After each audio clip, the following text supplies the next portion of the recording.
Representantes o responsables. El Colegio de Ingenieros de Venezuela y el Fondo de Previsión Social del Colegio de Ingenieros de Venezuela presentan. A partir de este momento, todas las voces se unen en una sola señal. RCR presenta Conexión 750 con María Alejandra Trujillo.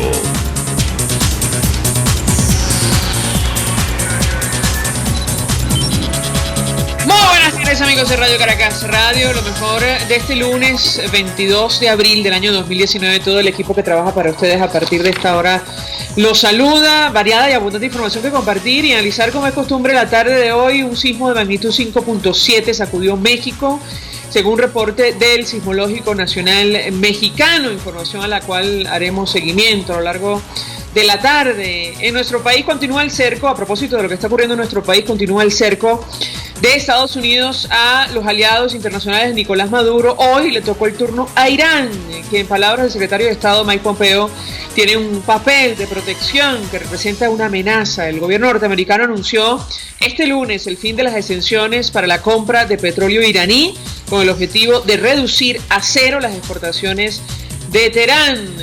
Protestas en Venezuela por el colapso de los servicios públicos se registraron en varios estados del país. En Zulia, Lara, Bolívar y Caracas, los ciudadanos manifestaron para rechazar los apagones y el racionamiento de agua potable. El sábado, el diario colombiano El Espectador publicó un trabajo especial titulado Venezuela, días de apagarse totalmente. A las 5:30 hablaremos ampliamente de este tema. A partir de hoy, el ejecutivo de Nicolás Maduro puso en práctica un horario escolar hasta las 12 del mediodía y laboral hasta las 2 de la tarde durante 72 horas. También lo comentaremos como es natural. A propósito de la ayuda humanitaria, los vecinos de La Candelaria y el Sindicato de Empleados del Hospital Clínico de Caracas exigieron a la Cruz Roja de Venezuela que publique el cronograma de la entrega de insumos. Dos datos. Hoy, Día Mundial de la Tierra, organizaciones civiles protestaron en la avenida principal de Las Mercedes en contra del arco minero en nuestro país, y el presidente de Perú, Martín Vizcarra, cuestionó el uso extendido de la prisión preventiva y pidió una reflexión a la justicia sobre las medidas tras el suicidio de Alan García y la orden de arresto contra el expresidente Pedro Pablo Kuczynski. En Venezuela, el segundo país que más sobornos recibió, según el Departamento del Tesoro norteamericano, en el marco del escándalo Odebrecht. No hay detenciones, no hay investigación, lo comentaremos. Esto es Conexión 750, comenzamos.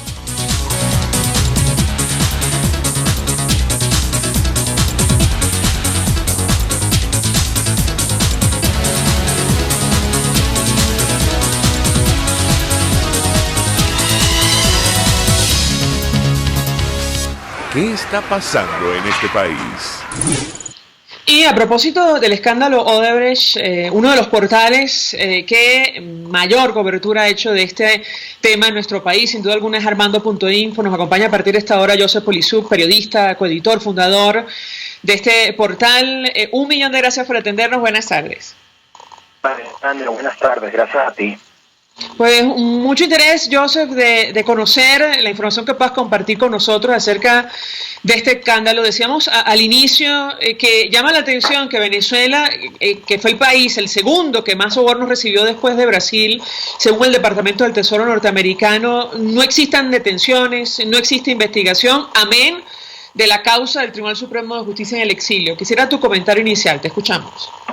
Sí, bueno, después de lo que hemos visto en Perú y en otros países, Venezuela ha estado a la cola de los países que involucrados en el caso de no es justicia a contracorriente lo que se ha pasado, por ejemplo, en Brasil, donde decidieron limpiar la casa, y ahora, como estamos viendo en Perú, donde hay 4 expresidentes implicados.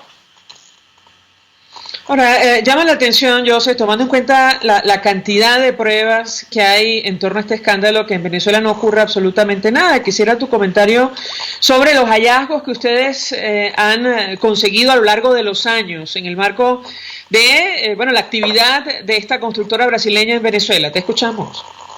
Sí, bueno, en Venezuela principalmente hemos visto que, a diferencia del resto de los países de la región, no solamente hubo sobreprecios, sobornos a cambio de sobreprecios, sino que esas obras ni siquiera se construyeron.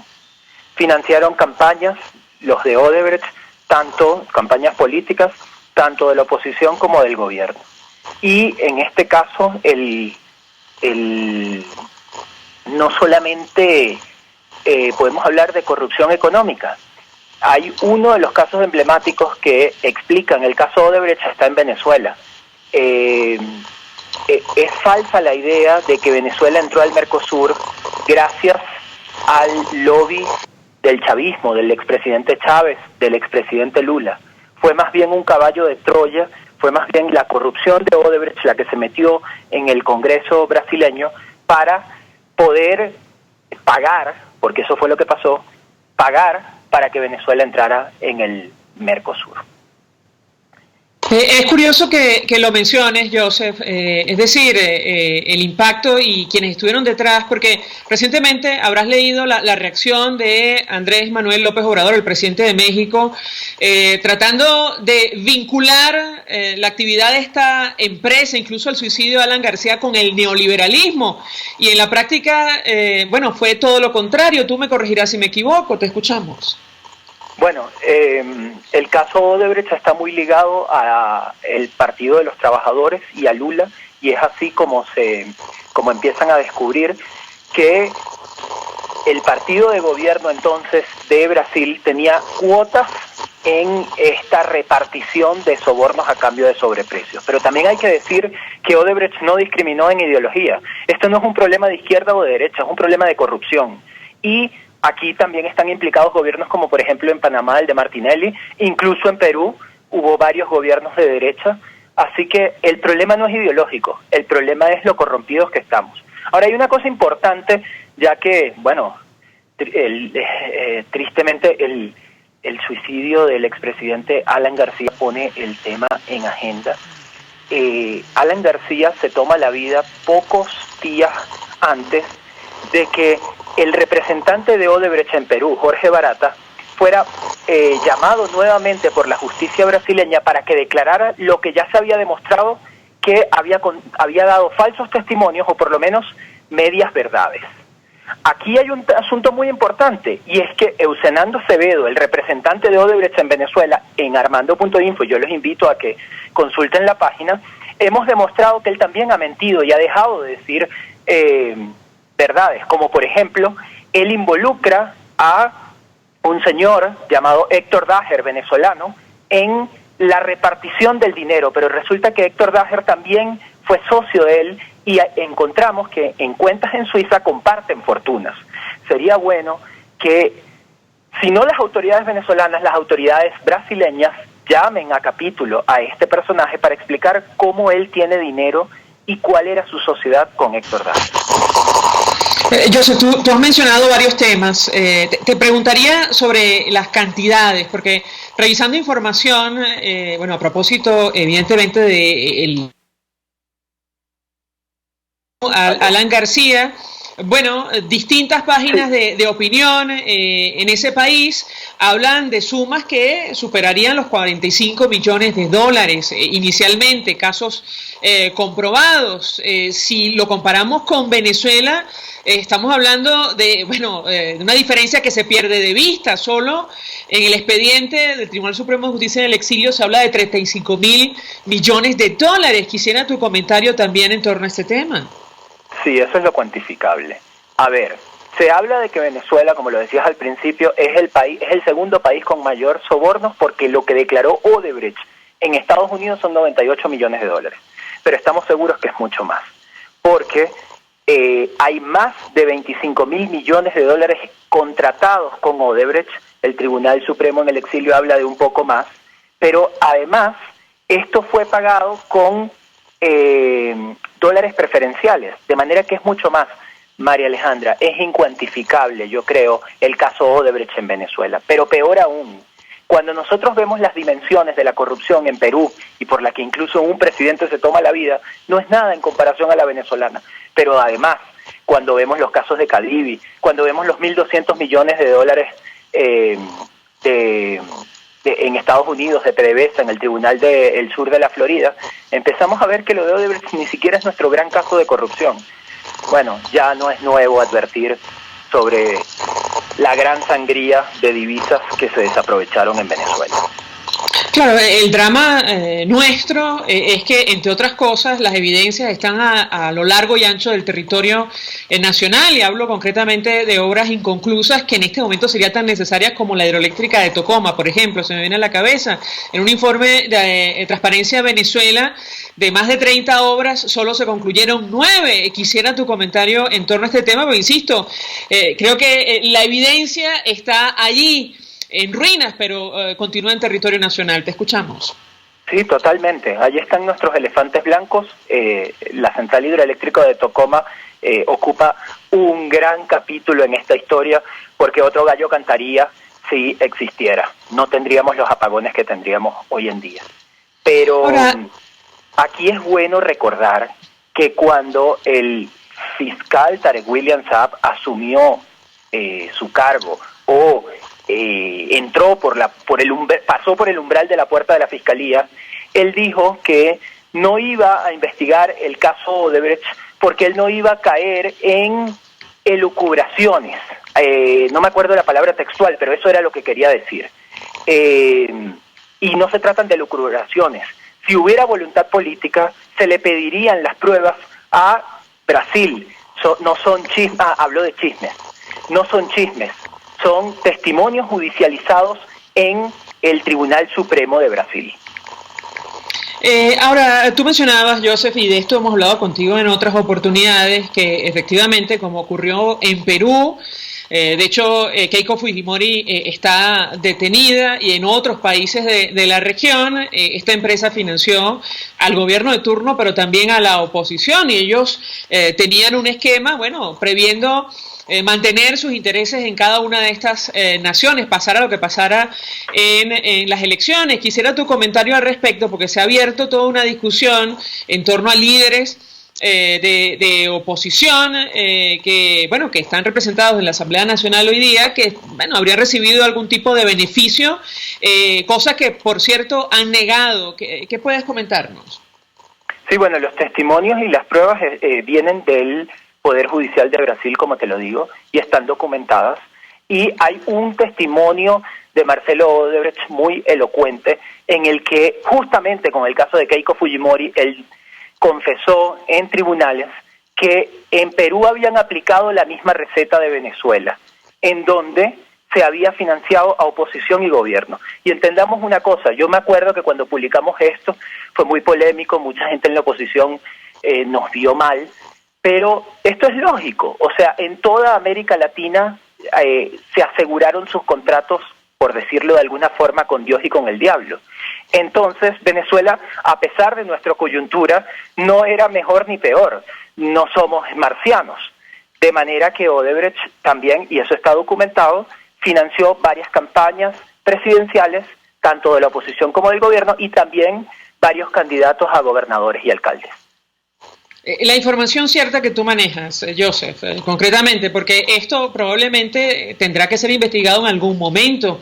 Y depende de cómo se dé la transición a la democracia en nuestro país. La información que tú lograste recabar en lo personal, que puedas compartir con nosotros. Hemos logrado recabar, yo los invito también a que lo consulten en armando.info, que Odebrecht financió la campaña del expresidente Chávez. Y no solamente esto, sino que su entonces canciller, quien hoy ocupa la silla presidencial en Miraflores, entregó a los publicistas brasileños contratados en esa campaña, entregó maletines, millones de dólares, en uno 6 y en el otro no me acuerdo, pero por favor consulten la página, entregó maletines de dinero personalmente a Mónica Moura y a su esposo Santana, publicistas de Chávez. Después financiaron la propia campaña de Nicolás Maduro. También financiaron al opositor, entonces gobernador de Miranda, Enrique Capriles. Esos están documentadas con las transferencias, las pueden consultar en Armando.info. Pero también a varios gobernadores, recuerdo el nombre de Rangel Gómez, que es bueno preguntarse hoy dónde está, en el Estado Bolívar, o sea, el exgobernador del Estado Bolívar, Por supuesto, también apoyaron la campaña de Diosdado Cabello, entonces gobernador de Miranda, apoyaron a Elías Jagua, y de la oposición también hubo para líderes como Manuel Rosales, como Antonio Ledesma, que por cierto, primero pidió en el Mercosur, al Congreso brasileño, que no admitieran a Venezuela en el Mercosur, y 6 meses después de que hay esas transferencias a su campaña, pidió que sí la transfirieran porque había que hacer una diferencia entre Venezuela y el gobierno de Hugo Chávez. Pero, a ver, María Alejandra, yo siento que a nosotros no nos han entendido muchas veces el caso Odebrecht. Financiar campañas electorales, no sé si es ilegal porque pudieron haberlo notificado al Consejo Nacional Electoral. Sin embargo, no lo hicieron, ni en la oposición ni en el gobierno. Pero lo que sí es que estemos claros, yo creo que el electorado, el pueblo, la ciudadanía, tiene derecho a saber quién te financia, para después saber quién obtiene los contratos. El financiamiento de las campañas políticas puede ser abrirle la puerta a la corrupción, pero la verdadera corrupción en Venezuela es las obras, que ni siquiera fueron acometidas. Y aquí llevamos 20 años con un gobierno. Entonces, si no comparte el poder, la responsabilidad, la gran responsabilidad, es precisamente del gobierno. Haciendo la salvedad que la oposición también recibió financiamiento, y bueno, tenemos que estar bien claros del país que tenemos y los ciudadanos y los representantes de los ciudadanos que tenemos.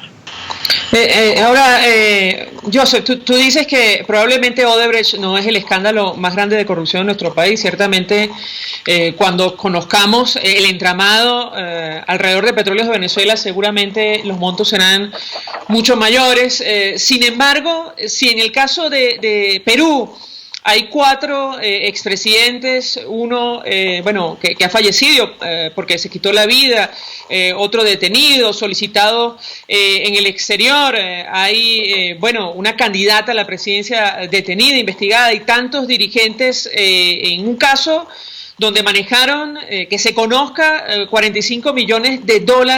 Bueno, ¿qué podemos esperar en Venezuela frente a montos que superan hasta los $30.000 millones? Quisiera tu comentario al respecto. Hay varios testigos claves en Brasil, pero el principal se llama Usenando Acevedo, y si hubiera voluntad en Venezuela para empezar a poner orden en casa, habría que llamarlo al estrado, y las autoridades brasileñas tendrían que colaborar. Eso no ha pasado. ¿Cuánto tiempo tiene el fiscal Tarek William Saab en el cargo? Creo que ya va para 2 años, y no ha hecho nada al respecto. Es bueno decirlo, es bueno recordarlo. Bueno, yo te diría, en principio fue designado al margen de la Constitución, y además la fiscal que está en el exilio lo ha señalado a él también como posiblemente vinculado, como una de las personas vinculadas a este escándalo, con lo cual, de ser cierta esa hipótesis que ha dicho la fiscal en el exilio, él sería parte, juez y parte, ¿no?, en una posible investigación. Pero esa es la realidad que hoy día tenemos en Venezuela. Joseph Polisuk, gracias, como siempre, por atendernos, acompañarnos. Un abrazo a todos. Él, saludos, es periodista, cofundador de la portal web armando.info, quien ha seguido de cerca este escándalo de Odebrecht en nuestro país, que se sepa, superó los $30.000 millones, según el expediente del Tribunal Supremo de Justicia en el exilio. Venezuela es el segundo país que más sobornos recibió, según el Departamento del Tesoro norteamericano. Sin embargo, no se adelanta ninguna investigación. En el caso concreto de Perú, 4 expresidentes investigados, uno incluso se quitó la vida la semana pasada. Vamos a la pausa, a regreso venimos con más. Usted escucha Conexión 750 con María Alejandra Trujillo, solo por RCR 750 AM. Son las 5:18. Puedes seguirnos en nuestras redes sociales. En Twitter, @RCR750, la radio que se ve. Colegas ingenieros, arquitectos y profesionales afines, el CIB, a lo largo de sus 157 años de existencia, siempre ha estado del lado correcto de la historia, defendiendo fervientemente la democracia, el profesionalismo y el desarrollo integral de nuestra querida y amada Venezuela. Y aunque pensemos que la oscuridad nunca se termina, amanece, siempre amanece, porque Dios puede más, siempre puede más. ¿Te imaginas unos deliciosos y súper cremosos helados libres de azúcar, libres de lácteos, libres de huevos, libres de gluten, libres de culpas? Te lo tengo. Heladería Vegan Fruit lo hizo posible y aptos para todo tipo de personas. Los heladitos Vegan Fruit los encuentras en los mejores supermercados y tiendas de delicateces. Síguelos en las redes. @heladería Vegan Fruit. Amor vegano y cremoso. Mensaje del ingeniero Kenick Navarro, presidente del FONPRES CIB. Apreciado colega ingeniero, arquitecto y afín, el Fondo de Previsión Social del Colegio de Ingenieros de Venezuela, FONPRES CIB, diseñó para la protección de tu salud el Sistema Integral de Previsión Social. El mismo tiene a tu disposición beneficios de la solvencia, asistencia primaria de salud, el plan de salud con coberturas de acceso VIP, todos estos planes pensando en la protección de tu familia. Para mayor información visita fonprescibe.net.be. Colegio de Ingenieros de Venezuela, construyendo futuro. RCR 750 AM, porque lo bueno une.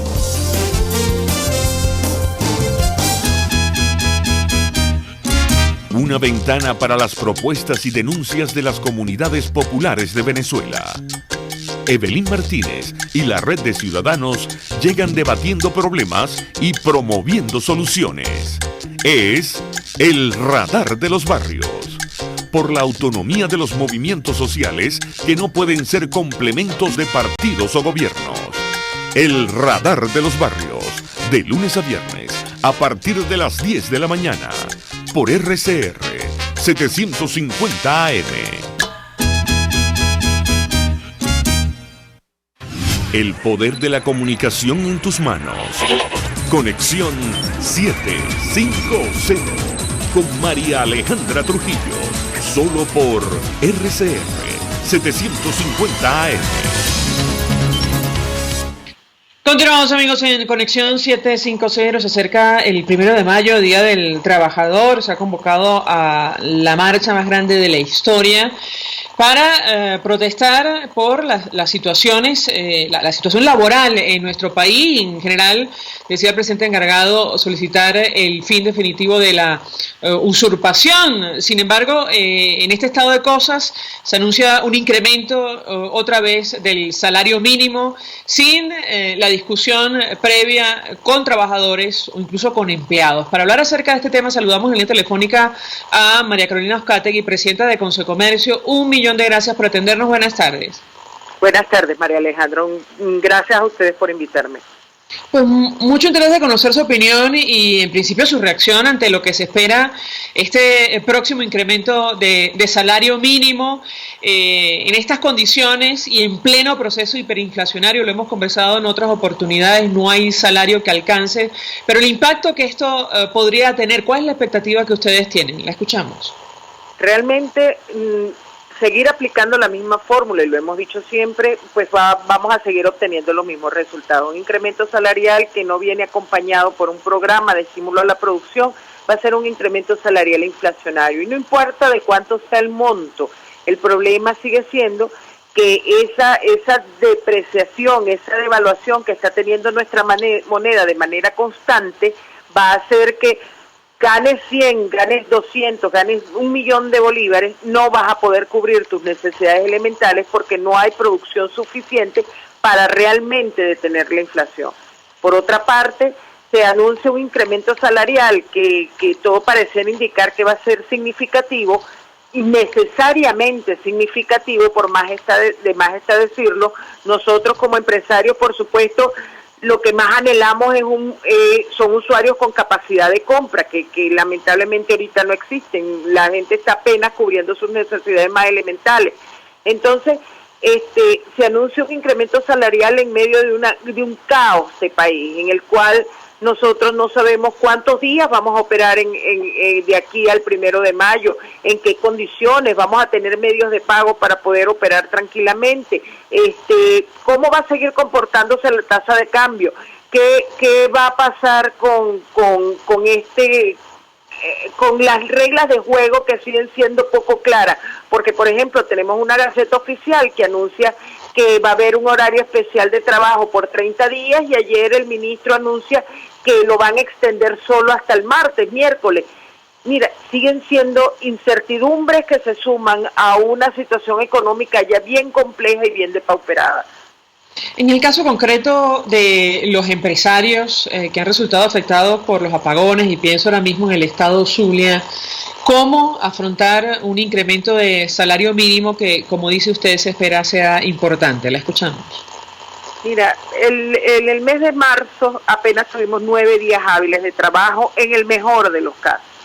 En el caso particular del estado Zulia que mencionas, el estado Táchira, que está recibiendo racionamientos de más de 15 horas, y así todo el interior del país. En Caracas de repente el impacto no es tan fuerte, pero hacia el interior del país de verdad que la situación es bastante compleja, porque cuando por fin logras tener electricidad, no tienes internet, no tienes CanTV para poder que funcionen los puntos de venta, en fin. El agua no funciona, no llega tampoco con regularidad. Todo un colapso que existe en los servicios públicos para esos comerciantes. El que venga un incremento salarial en estas condiciones para muchos va a significar el cierre definitivo de sus negocios. Para el mes de marzo, para esta última quincena que pasó, la del 15 de abril, muchos fueron los empresarios que tuvieron que recurrir a sus ahorros, a su capital más reservado para poder cubrir la nómina, puesto que no lograron ni producir ni vender lo suficiente durante el mes de marzo para poder cubrir la nómina. Entonces, ahora entiendo que producto de las políticas que ha puesto en marcha Nicolás Maduro y el encaje legal, tampoco hay demasiadas fuentes de financiamiento interno en nuestro país. ¿Cómo están haciendo en la práctica si la economía está paralizada por falta de luz eléctrica? La escuchamos. En realidad eso se suma al problema que ya tenemos. Sin embargo, hubo algunas liquidaciones, algunos créditos que se dieron, pero insuficientes por demás para la difícil situación en la que estamos. Estamos haciendo, como quien dice, hasta lo máximo que podemos.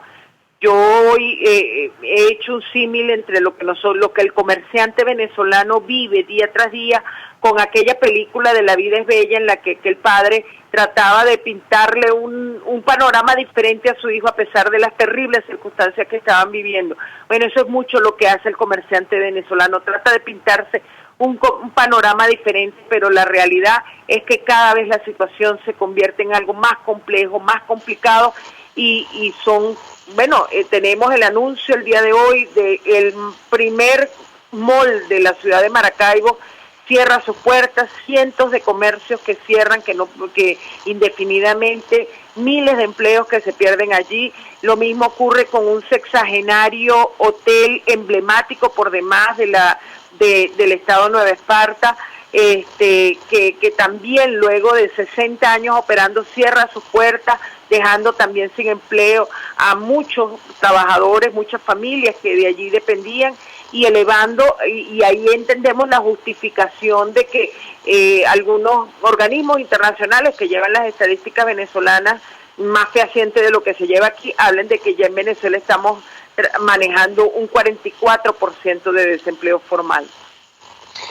¿Cuántas empresas, cuántos comercios han cerrado según la información que ustedes manejan? Mira, lo que pasa es que hay muchos que no declaran cierre definitivo, como estamos hablando, por ejemplo, de este centro comercial o de este hotel. Ellos dicen cierre temporal, y al no tener, pero temporal indefinido, porque en el caso del hotel, ellos, en ambos casos, perdón, ellos hablan de hasta que se regularice el servicio eléctrico. Pero, por ejemplo, no se reflejan en estos números, lo que ocurre con pequeños comercios. Un amigo personal en mi ciudad Valera, estado Trujillo, me decía ahorita en Semana Santa de 3 negocios que yo acostumbraba a tener, ahora reduje a 1, porque él vende ropa, simple y llanamente la caída en las ventas ha sido tan brutal, tan importante, que no tengo con qué cubrir ni siquiera la operación, ni siquiera la nómina, el alquiler de los locales que tenía. Y la empresa sigue estando activa, pero reducida a un tercio de lo que acostumbraba a hacer. Eso es lo que estamos viendo en gran parte del país, y por eso nos hemos atrevido a aseverar que estamos entre un 40, un 50% de contracción del sector comercial en los últimos 5 años. Bueno, hemos hablado en otras oportunidades. En su opinión, ¿esto forma parte de un plan? Es decir, mucha gente opina que sí, que en la práctica este era el objetivo, la reducción a la mínima expresión del aparato productivo en nuestro país. ¿Qué opina usted? Esto hay que sumar, evidentemente, el colapso de servicios públicos en nuestro país. La escuchamos.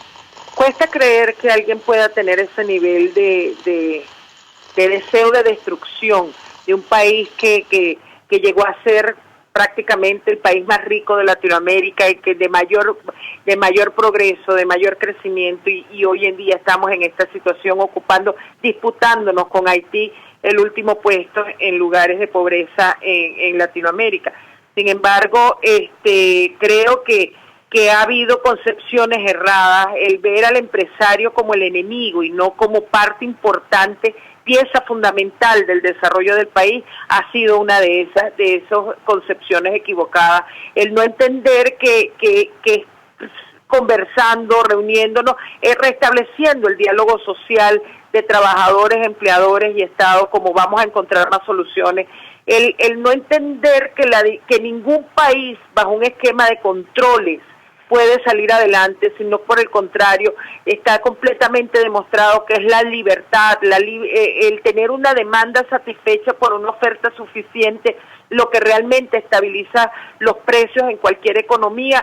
Eso es lo que realmente nos ha llevado hasta donde estamos, y pareciera que no hay intención ni voluntad en quienes hoy manejan las políticas económicas. Sí, bueno, para hacer por eso reales. le preguntaba, porque si esto es intencional, como todo parece indicar, para el equipo que acompaña a Nicolás Maduro no tiene sentido ningún diálogo social. Claro, más que intencional, yo diría que es terquedad y obstinación de no entender las realidades que ya están plenamente comprobadas en todos los países en los cuales han habido sistemas de gobierno parecidos a este y que no han podido ni siquiera mantenerse al atacar de esa manera al sector privado. María Carolina Oscati, gracias por atendernos, acompañarnos estos minutos, presidenta de Consecomercio, expresando opinión acerca de este incremento de salario mínimo que se ha anunciado en nuestro país en los próximos días, en el marco del Día del Trabajador, de cara al próximo 1 de mayo. Vamos a la pausa, al regreso venimos con más. Estás en sintonía de Conexión 750, solo por RCR 750 AM. Puedes seguir nuestra programación a través de rcr.tv, la radio que se ve. Mensaje del ingeniero Ramón López, vicepresidente del Colegio de Ingenieros de Venezuela. Apreciado colega ingeniero, arquitecto y profesional afín, el sistema de salud venezolano no presta la atención requerida y la altísima inflación encarece notoriamente este servicio. Es por ello que el Fondo de Previsión Social del CIP te ofrece un servicio de salud seguro, confiable y accesible, con amplia cobertura. Para mayor información visita el portal www.cib.net.be, Colegio de Ingenieros de Venezuela, construyendo futuro. Nelson Mandela, el valiente, no es el que siente miedo, sino el que vence ese temor. Mensaje del ingeniero José Peraza, tesorero del FOMPRES CIB. Estimado colega ingeniero, arquitecto y profesional afín, el Colegio de Ingenieros de Venezuela y el Fondo de Previsión Social, preocupado por la salud de tu familia, ha diseñado un sistema de salud integral que coloca a tu disposición y que contiene asistencia primaria de salud, ambulancia, hospitalización, cirugía, oftalmología, dermatología, fisioterapia, psicología, odontología, farmacia y funerario. Para mayor información, visítanos a nuestros portales cib.net.be, fomprescib.net.be, Colegio de Ingenieros de Venezuela, construyendo futuro. RCR 750 AM, porque lo bueno une. Este programa es presentado por Puig es María. María es de Puig. La Academia de Ciencias Físicas, Matemáticas y Naturales presenta El progreso tiene su ciencia. Hoy presentamos Vladimir Cubes y la fiebre del burro. La encefalitis equina o fiebre del burro es una enfermedad que sufren fundamentalmente los caballos y los burros, aunque ocasionalmente es transmitida al ser humano y puede ser mortal. En 1932 vino a Venezuela un veterinario y virólogo oriundo de la entonces Checoslovaquia, llamado Vladimir Kubes. Había sido contratado por el gobierno del general Juan Vicente Gómez para hacer una evaluación del estado del ganado en nuestro país. Hasta entonces, a los animales se les aplicaban vacunas para encefalitis que generalmente fallaban en prevenir la enfermedad. Vladimir Kubes identificó al agente causante de esta fiebre del burro como un virus de encefalitis equina diferente a los conocidos hasta el momento. La descripción de este virus, publicada en 1938 por Kubes en la revista norteamericana Science, es todavía hoy en día el artículo más citado de la ciencia veterinaria venezolana. Gracias a sus hallazgos, posteriormente se desarrolló una vacuna para la fiebre del burro, específica para Venezuela. Actualmente, cuando se detecta una epidemia de encefalitis equina venezolana en el ganado equino, se procede a vacunar al ganado para prevenir epidemias que puedan generar transmisión hacia el hombre. Así pues, vacunando al ganado, se logra prevenir la fiebre del burro en humanos. Hasta donde tenemos noticias, Kubes vivió en Venezuela hasta los años 50 y luego emigró hacia destinos desconocidos.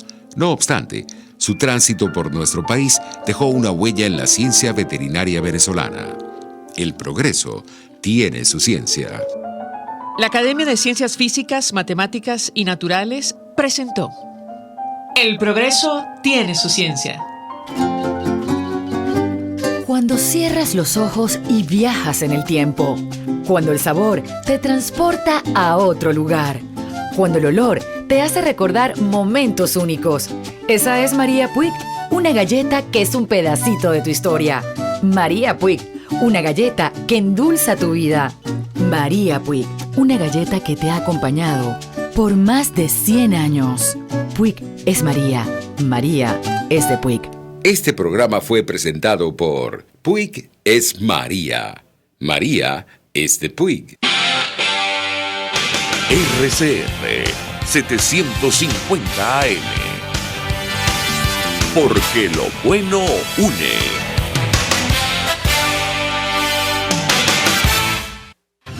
María Alejandra Trujillo te acompaña en Conexión 750. Solo por RCR 750 AM. Claro y raspado. Continuamos, amigos, en Conexión 750 y decíamos al inicio que hoy hubo protestas en varios estados del país por colapso de los servicios públicos, en Zulia, en Lara, Bolívar, en Caracas. Los ciudadanos manifestaron para rechazar los apagones, el racionamiento de agua potable y comentábamos este artículo del diario El Espectador tan comentado en las redes sociales que ha generado tanta discusión. Ellos titulaban Venezuela, días de apagarse totalmente, citando fuentes del Ministerio de Energía. Para hablar en general de lo que está ocurriendo con el sistema eléctrico, saludamos vía Skype a nuestro siguiente invitado. Se trata del ingeniero Miguel Lara. Él fue gerente de la Oficina de Planificación del Sistema Interconectado. 1.000.000 de gracias por atendernos. Buenas tardes. Buenas tardes, María Alejandra. Muchas gracias por la invitación. Gracias por atendernos. Iniciaría conversación a partir de este artículo, insisto, que tanta discusión ha generado. Yo le pedí una primera valoración. Si a la luz de la información que se conoce, ¿es cierto o no que estamos a días de un supuesto apagón en nuestro país? Lo escuchamos. Sí, muchas personas también me han contactado mostrando angustia por el titular que expresaba el dicho artículo. Yo les he comentado lo siguiente. Bueno, primero que me pareció exagerado que el titular de que estamos a días de quedarse el país apagado definitivamente, porque no se corresponde con una realidad. Si bien es conocido de que cada día el sistema eléctrico está peor y es más vulnerable y en cualquier momento es susceptible de que pueda ocurrir un apagón general nuevamente, no es lo mismo eso a que se vamos a quedar sin luz en Venezuela, pues así de un momento para otro ya nadie va a tener luz. Primero, pues les he indicado de que las fuentes citadas al respecto por el periodista pues son anónimas, no dan su su nombre. No sé si lo hacen porque no conocen muy bien la materia de la que hablan o por realmente como ellos expresan de seguridad, porque al uno comenzar a leer el artículo pues se da cuenta que hay muchas incongruencias, que no se corresponde lo que dicen con realidades del sistema eléctrico ni de la ingeniería. Entonces, bueno, ya eso le empieza a perder uno credibilidad. Yo le diría a la gente, bueno, mira, ya vamos a, no tomen esto con tanta angustia. Sí, el sistema está malo, sí, medio país está sin luz, prácticamente a oscuras, todo, a cada momento le hacen un racionamiento. Lo que no es más otra cosa que Corpoelec, el proveedor del servicio, está distribuyendo su fracaso, sus culpas entre todos los ciudadanos venezolanos, porque el único responsable de este déficit, de este racionamiento, de este estado del sistema, es Corpoelec. Entonces, por allí, la otra persona que sale el nombre, pues creo que es un corresponsal de prensa y se ve que técnicamente tampoco hay muchas inconsistencias en lo que dice de Planta Centro. Entonces yo creo que el artículo es más el titular que lo que realmente pudiera tener soporte ese titular. Entonces yo le diría a la gente que no es que se van a quedar sin luz, pero sí, estamos viviendo una nueva realidad eléctrica, que es esta que están padeciendo, que hay gente que sí tiene muchos días y hasta llegan semanas sin recibir el servicio, pero no todo el país se va a quedar sin luz. Pues la razón por la cual la provincia está más afectada que la capital es una decisión del proveedor de servicio que decide utilizar la energía proveniente de Guri para darle más a la capital que darle al resto del país. Pues entonces, ¿por qué? Porque básicamente el sistema termoeléctrico ha venido cada día más dando menos generación.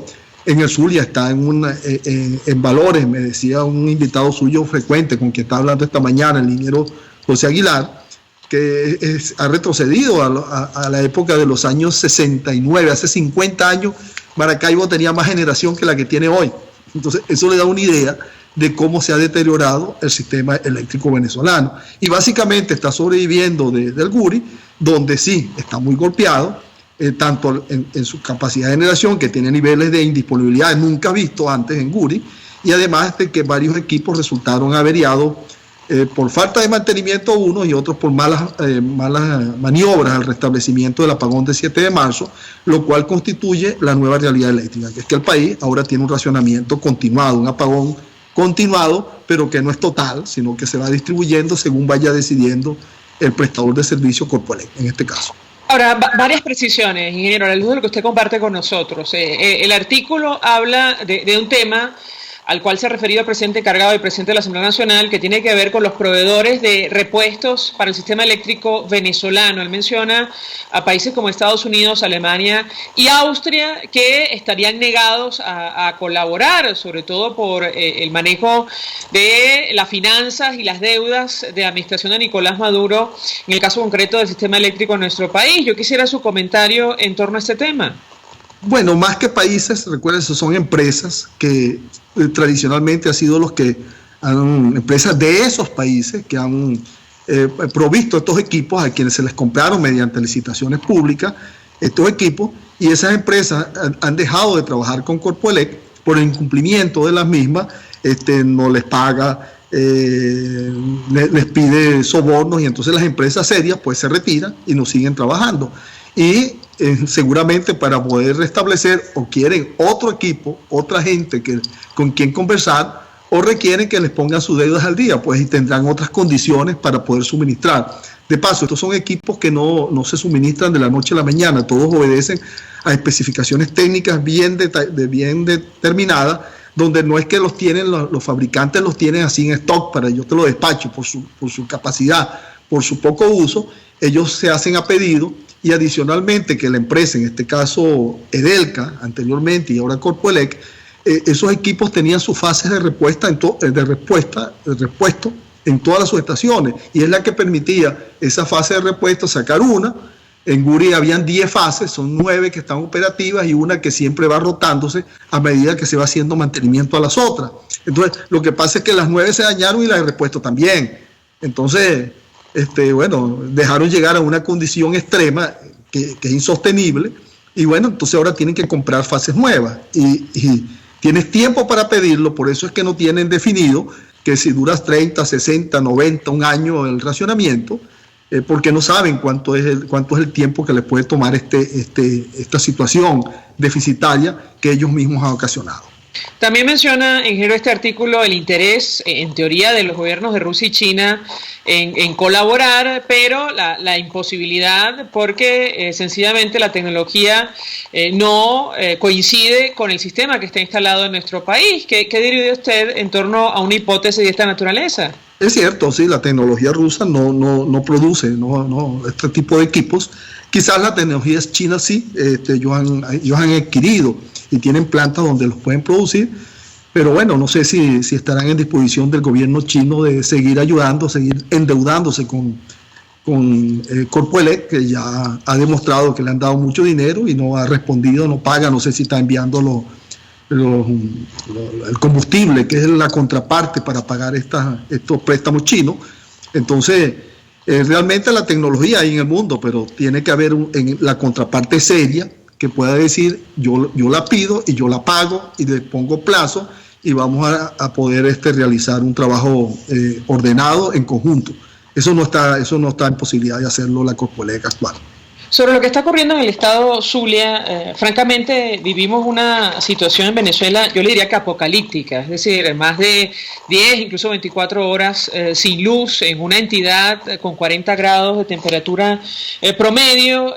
Corpoelec el fin de semana atribuyó a un siniestro en la subestación Cuatricentenario producto de la lluvia, el último apagón. Yo quisiera su comentario apelando a su experiencia frente a un argumento de esta naturaleza. Lo escuchamos. Así es, en el peor de nuestros pronósticos, de nuestros escenarios que veíamos, nunca pensábamos que íbamos a llegar a una situación tan caótica o una tragedia como la que padece el estado Zulia.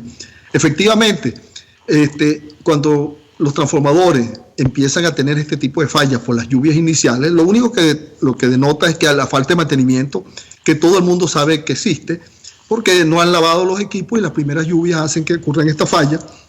Y unos equipos que están abusados pues terminan explotando, como ocurrió en Cuatricentenario. Ya en Cuatricentenario había un transformador dañado, tampoco había las fases de repuesto, y el otro lo estaban abusando de sobrecarga y termina también dañado. Pues entonces eso evita que el Zulia pueda recibir unos 600 megavatios del resto del sistema, que es un poquito, casi la mitad de la demanda del estado Zulia, y apenas tiene menos de 200 megavatios en sus plantas térmicas, que es el 15% de su demanda actual, que ya está bien disminuida. Entonces, bueno, los zulianos no tienen cómo recibir energía porque no tienen ni la fuente propia ni la proveniente del resto del sistema interconectado, que tampoco es que da para mucho, pero en algo estuviera haciendo menos caótica la situación, menos tragedia la situación eléctrica del estado Zulia.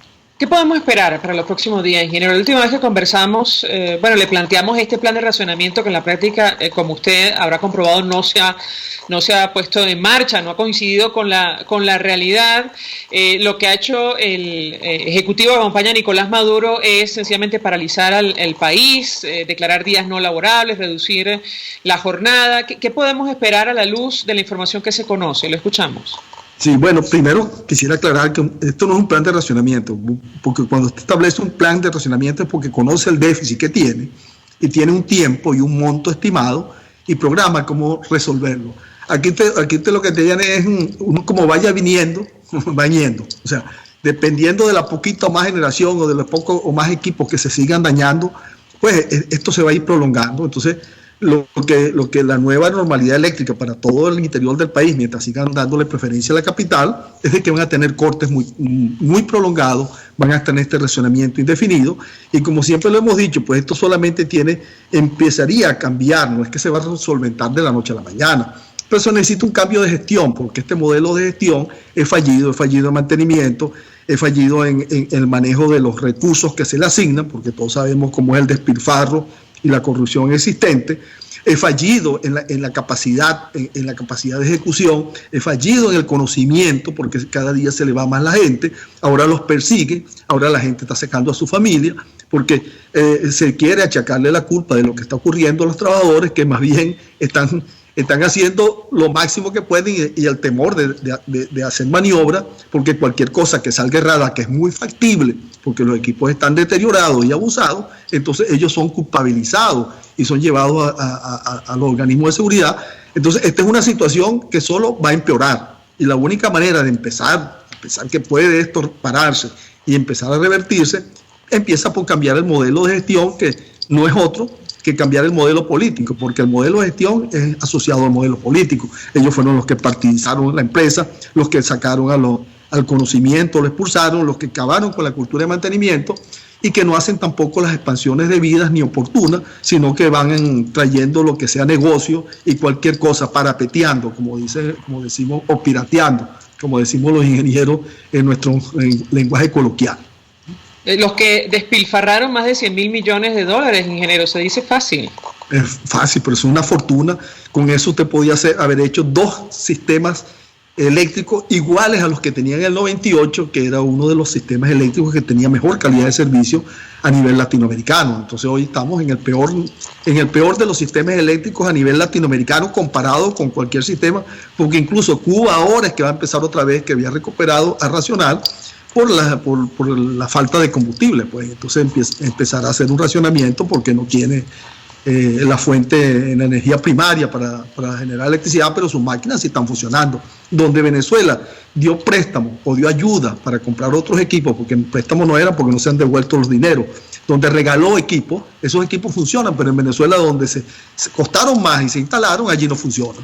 Entonces, bueno, uno de los escándalos de corrupción, lo acabamos de comentar con el periodista Joseph Polizuk, más grande sin duda es la central hidroeléctrica de Tocoma. Yo no sé cuántos miles de millones se invirtieron allí, pero no ha generado energía para alumbrar un bombillo. Quisiera su comentario al respecto. Efectivamente, esa es la central de generación hidroeléctrica más cara de cualquier parte del mundo, pues porque 2.400 megavatios, o 2.200 megavatios, que era su capacidad instalada, ya se han invertido algo así como, o se han despilfarrado, se han robado como 12.000 millones de dólares, y usted no tiene ni finalizado ni las obras civiles y nada de lo electromecánico, que son los generadores, funcionando. O sea, todavía la represa, aun cuando se llenó, su obra civil no se había completado totalmente, faltan unas partes que después habrá que vaciar la represa para poderla concluir, y eso no está diseñado para eso. Inclusive ahí se está aliviando agua permanentemente, los aliviaderos tampoco se diseñan para estar en Tocoma botando agua permanentemente, porque tiene que dejar pasar el agua para que funcionen abajo Caruachi y Macagua, y eso habrá que evaluarlo, que es lo que habrá que pasar a hacer allí. Entonces nadie sabe, porque ni hay acceso a las instalaciones a nadie, y tampoco hay información. Hasta ahora desconocemos desde el 7 de marzo a la fecha realmente algún informe que justifique el sabotaje que se inventó, estas cosas que se dicen de una vez que ocurre el apagón, que eso es la causa del apagón, pero es que no tenemos ni siquiera un informe técnico de las realidades que se tienen en Guri. Entonces la gente no sabe qué esperar, está desinformada, y lo único que tiene es una realidad, que es que la luz sale de su casa y no sabe si cuando llega la tiene, y que todo lo demás no funciona, porque la luz es el soporte de todos los demás servicios que tiene el usuario en su casa: internet, luz, refrigeración, comunicación, los ascensores, su estacionamiento. No le funcionan los cajeros en los bancos, los supermercados no funcionan, en el comercio. Entonces es una tragedia total a la cual Corpo le ha sometido a los venezolanos en materia eléctrica. Ingeniero, gracias por atendernos, acompañarnos como siempre vía Skype. Miguel Lara fue gerente de la Oficina de Planificación del Sistema Interconectado, expresando opinión acerca de lo que podemos esperar en los próximos días con la energía eléctrica en nuestro país. Vamos a la pausa. Gracias. Escuchamos Conexión 750, solo por RCR 750 AM. Sintonícenos a través de Periscope, @RCR750, la radio que se ve. Colegas ingenieros, arquitectos y profesionales afines, el CIB, a lo largo de sus 157 años de existencia, siempre ha estado del lado correcto de la historia, defendiendo fervientemente la democracia, el profesionalismo y el desarrollo integral de nuestra querida y amada Venezuela. Y aunque pensemos que la oscuridad nunca se termina, amanece, siempre amanece, porque Dios puede más, siempre puede más. K-Export trae tu envío o carga desde USA hasta Panamá o Venezuela, o desde Panamá a Venezuela, y te la lleva a cualquier parte del territorio nacional. Los martes y viernes son los envíos aéreos, pero los jueves salen los envíos marítimos. Para contactarlos en Venezuela, llama al 0241-775-5575 o escribe al correo info@kexport.net. K-Export, déjalo todo en nuestras manos. Mensaje del ingeniero José Peraza, tesorero del FOMPRES CIB. Estimado colega ingeniero, arquitecto y profesional afín, el Colegio de Ingenieros de Venezuela y el Fondo de Previsión Social, preocupado por la salud de tu familia, ha diseñado un sistema de salud integral que coloca a tu disposición y que contiene asistencia primaria de salud, ambulancia, hospitalización, cirugía, oftalmología, dermatología, fisioterapia, psicología, odontología, farmacia y funerario. Para mayor información, visítanos a nuestros portales cib.net.be, fomprescib.net.be, Colegio de Ingenieros de Venezuela, construyendo futuro. El poder de la comunicación en tus manos. Conexión 750 con María Alejandra Trujillo. Solo por RCR 750 AM. Continuamos, amigos, en Conexión 750. Simplemente un titular para cerrar.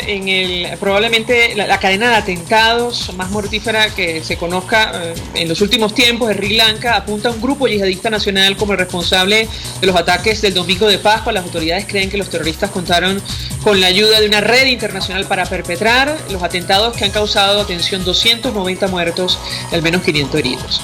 Nosotros nos despedimos y lo hacemos a nombre de Jaime Estares, de la Dirección General de la Estación, en la gerencia de producción Wilizar Calla, en la producción Oriana Urbina, en los controles Eduardo Llanes, quien tuvo el placer de acompañarles, María Alejandra Trujillo. Los dejamos con la entrevista. El Colegio de Ingenieros de Venezuela y el Fondo de Previsión Social del Colegio de Ingenieros de Venezuela presentaron. RCR presentó Conexión 750 con María Alejandra Trujillo, solo por RCR 750 AM.